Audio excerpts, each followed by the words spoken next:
welcome to TellUsDetroit.com. My name is Edward Foxworth, and we're here today with Global Automotive Alliance. Sylvester Hester is here, and he wants to talk a little bit more about what they're doing, how they're doing it, and some exciting news about things that are coming up. How you doing? Ed, I'm doing good, man. How about yourself? Good, fantastic. Good. So good. Listen, tell us a little bit, for those who don't know, and I can't imagine unless they've been living under a rock, what Global Automotive Alliance is. Well, let me tell you, Ed. So the Global Automotive Alliance is a collection of 6 companies, started by our chairman, Bill Picard, and I actually had the pleasure of being founder of 4 of those companies as well. We started doing manufacturing of interior trim injection molding parts in 1984. Servicing General Motors and Ford, some of the other customers. Wait a minute, 1984? 1984. That's 30 some odd years. How long ago? Yes, it was. It's about 33. Yeah. 33. Ed, Okay. I had a head full of curly hair, man. So what has been the main focus for you all from that time going forward? What were you really set out to do? Well, what we were really doing, Ed, is again coming from the fact that stronger communities lead to stronger regions, right? So to have a strong community, you need a person that has a good job, good, strong family backgrounds, and that comes from having good employment. So what we wanted to do all along, we started off by just wanting to employ people with good job opportunity, promotions with things that we wanted to do. So by being able to work inside of the automotive industry, the automotive industry was hot back in 1984, as you recall. They had some of the wonderful vehicles, and you could come right out of high school, go right into the automotive industry and get a good job, right? And then that job, you could stay there 25, 30, 35 years and retire. Sure. So one of the things we wanted to do was to create companies that we own, because it's all about wealth creation in our community, and then allow young people of color, anyone that has the right gumption, that has the right sense of urgency and willing to work hard to get experience so they could get promoted within, and then we could continue to expand our company. So we started off with 1 back in '84. And by God's grace, we now have 7 companies and over 2,000 employees in 18 locations around the country. But of all the places that we selected to go put our headquarters, we came right back home to Detroit. Downtown Detroit. Talk to us a little bit about that. You got a number of acres down there that you are occupying, and what are you doing there? We do. So downtown Detroit, right off of Michigan Avenue, so 2801 Clark Street, right before you go over that underbridge there.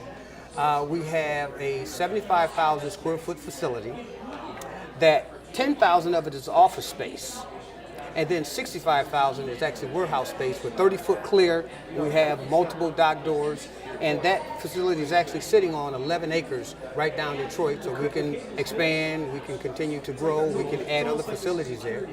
The office space, Ed, is broken into 2 parts, 5,000 square foot for us, okay, for our headquarters. And so for executives that come in, I have my office there. Our chairman, Bill Picard, has his office there. Nice. And all of our employees. But the other 5,000, we actually created an incubator for small businesses in Detroit. Really? So if they came in, they had a contract. We have one company called Porter Media Group. Actually, he came in, he had won a contract, and also he got a grant, so he had this printer that could not fit anywhere else. He came to us and said, hey, Sylvester, I need a place to put this printer. It has to have the right electrical connectivity, etc. And I said, okay, sounds good, kid. What can you pay in rent? And then he gave me the look. You know the look. Yes, absolutely. How about a hamburger today that I'll gladly pay you for Tuesday? Right? We heard that one. That's correct. So anyway, we let him in. Turned out to be a wonderful relationship. He's still there today. We have 7 other companies. Now, to his credit, he laid out a plan on what and how he would pay, and he's followed that to the T. Okay. Okay? All right. We now have several companies that are back there right now. A marketing company. We have a drone manufacturing company. And these are all companies that have utilized the space and done great things with it. They have employees, and they're exposing other younger people to their curriculum. So I'll tell you, Sylvester, you know what? You've been doing some really good work and continuing to touch the lives of young people. We do recognize that there is a small gap between the type of work that you're doing and individuals that are hoping that they can break into the industry. There are some who are going to school now to learn what you're actually producing. what is that opportunity for them? How can they get involved? What is it that you all are doing to close that gap a little bit? That's right. Well, you hit the point, I think, right now, is that there is a skills gap right now with the job seeker that's currently out in the marketplace right now and the job opening. Now, with the unemployment rate that has dropped now to 3.2%, and in some communities is even lower than that. So that job seeker, that job opening is almost a 1-to-1, right? But the skills needed for that job is really based on and we've heard the term all the time, a STEM-based curriculum. Right? So that's science, technology, engineering, and mathematics. And I've heard now the connection between, STEAM by adding arts to that, because 40% of the engineers actually have a musical background, or they're predisposed to having the ability to be a musician. Sure. So for us, we found out that if we've been in the industry, which I've been in the industry for now 30 plus years, designing, building parts in the automotive industry. Coming out of 08, 09, we actually had to diversify because, with the recession that came in. But we found out that the automotive industry was a great teacher, a hard taskmaster, great teacher. So we were able to get into the aerospace industry, food and beverage, pharmaceutical, and the government sector, pretty much doing the same things. So to answer your question, we found out that we can now convey or communicate or transfer that knowledge to younger people by putting them in a position where they get to deal with and be exposed to what a manufacturer does on a day in and day out basis. We also do manufacturing, and we do end-to-end supply chain services or logistics. Okay. So I'm also a manufacturing engineer and a logistician. You and I were talking about that earlier, right? Yeah, so a logistician. A logistician, absolutely. Just define that for us so that we all know. A person that manages and supplies logistical services as part of a supply chain. Nice. Absolutely. Very nice. So we can expose our young people to what it is to be a manufacturing engineer and what it means to be a logistician by going into the school district and doing something that excites them, right? So what excites a young African American male? Well, I raised a couple of them. You probably raised a couple, know a couple of them yourself. So we like cars, we like basketball, we like football. So guess what? We decided to take additive manufacturing, which you can do now very quickly in the comfort of your home with a 3D printer. Oh, really? So what we've done is we're donating 3D printers to schools right now through our Adopt School program. Very nice. We call E2I. E2I. E2I. Expose to Inspire. Gotcha. Right? Gotcha. And so by putting those 2 3D printers in there, so you think about it, what can they do with a 3D printer? And the answer is whatever they imagine. Okay? So a 3D printer, we can take an object. And one of the things we're working on right now, because not only do we want young African American men, and I say African American, I'm a little predisposed there, but I want all people of color, anyone can participate. Well, African American men are pretty easy, but we also want African American females as well. So one of the projects we're working on now is we took a stiletto heel or red bottom. Now I have sons, so my wife had to tell me what this red bottom thing is all about, right? So we took a red bottom and then we put a 3D image camera on it, and now we created a 3D element model that now can be printed from that 3D printer. Nice. And now young ladies will be able to have a plastic replica of that red bottom and attach it to their robot and do fashion shows. Wow. And you're teaching them how to code, you're teaching the concept behind STEM-related curriculum in something that they enjoy. And these now, how do they get involved? This is all in the Detroit Public Schools, and is it all of them or just select? Well, right now we're in the pilot stage right now. The first thing I had to do was get all of our partners aligned. Because again, as a manufacturer and as a logistician, I can share the information on what it's like to be in those 2 professions. I can do that. Okay. But now I need business partners or extended business enterprise partners. So the gentleman that actually makes the 3D printers, a company called Robo 3D, went and formed a relationship with him.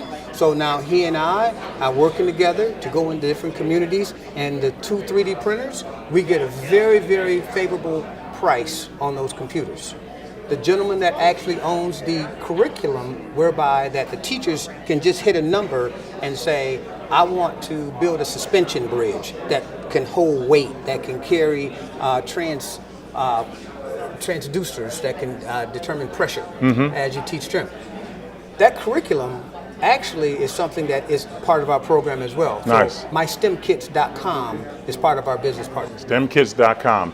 Speaking of, if there are young people or the parents of young people who want to get their child involved with what you're doing, give us some contact information, website, phone numbers. How can they get involved to learn more and to be a part of the future that you're working on? Right there. Well, what we'll do is give you the website. I'm going to give you GAAsolutions.com. Excellent. GAAsolutions.com. So if they want more information, that's where they will go. They can go to our website, pull that information out, and the contact information will be there, and then we'll be able to talk to them on how we can then, they can then get involved and get their kids involved, because we're looking to do some pretty exciting things. Excellent. Well, you certainly are already. Appreciate you having us, having you here on TellUsDetroit.com. All right. All right. Thank you. My pleasure. All right. Bye-bye. We are sitting here today with the Executive Director of DAPSEP, Michelle Reeves. How are you? I'm wonderful, thank you. Good. So tell us, everyone knows about DAPSEP. What's going on? What's happening? What's new?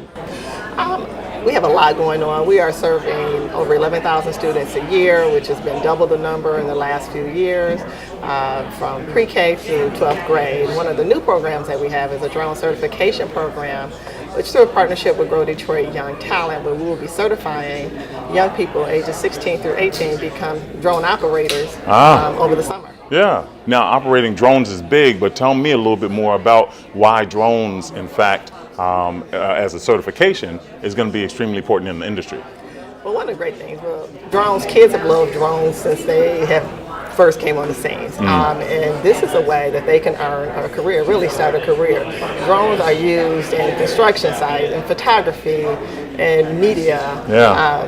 It's just an entry point to a great career opportunity for the students. Now, as the Executive Director, you have a vision for where you want to take this organization. Tell us a little bit about that. My vision really is to ensure that as many students as possible understand the opportunities that lie before them in the various STEM fields.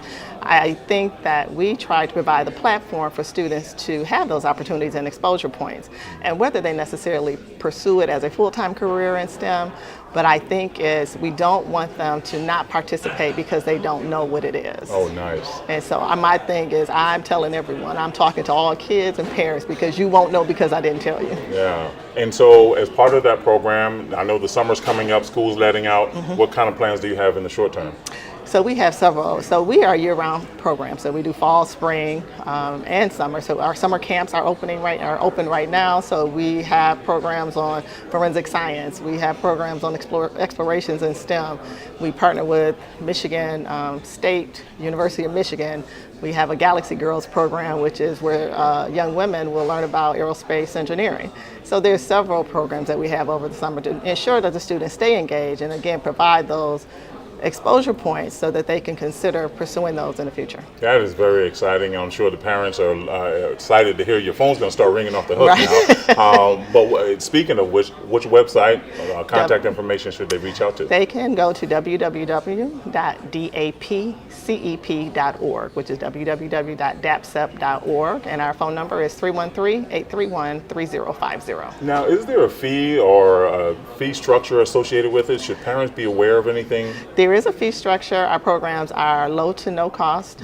We have some programs as long $25 to $100, but we also always offer financial aid because we don't want cost to be a barrier for families that can't afford it. Yeah, wow, you're creating a legacy already. I wish you the best in the future. Well, thank you so much. Absolutely. Thank you so much. All right, thanks for joining us. Thank you. All right.